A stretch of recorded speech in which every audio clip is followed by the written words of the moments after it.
মাধ্যমিক পরীক্ষার্থীদের আন্তরিক শুভকামনা জানিয়ে আজকের ভিডিও শুরু করছি। আজকের বিষয় মাধ্যমিক ইতিহাস বিষয়ে 8 মার্কের প্রশ্নের সাজেশন।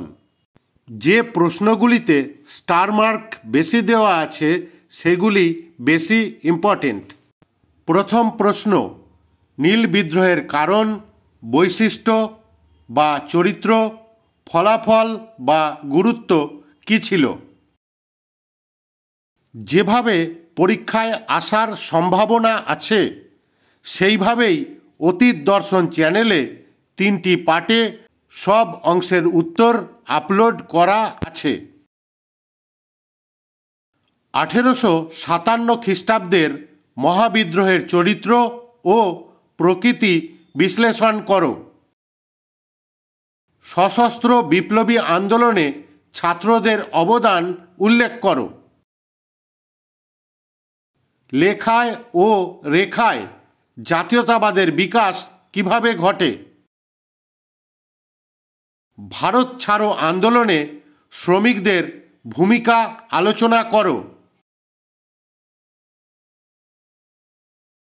বাংলার নমশূদ্র আন্দোলনের উদ্ভব ও বিকাশ ব্যাখ্যা করো।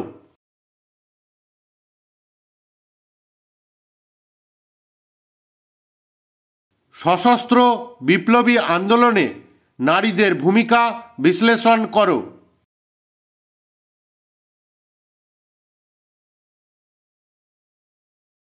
দলিত রাজনীতি বলতে কি বোঝায়?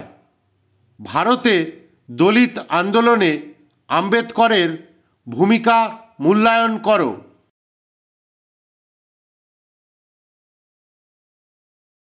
আশা করি সাজেশনের প্রত্যেকটি প্রশ্নের উত্তর তোমরা রেডি করেছো। যদি কোনোটি বাদ গিয়ে থাকে তাহলে সেটি অবশ্যই রেডি করে নেবে। সকলের পরীক্ষা মনের মতো হোক এই আশা রেখে আজকের ভিডিও শেষ করছি। ধন্যবাদ।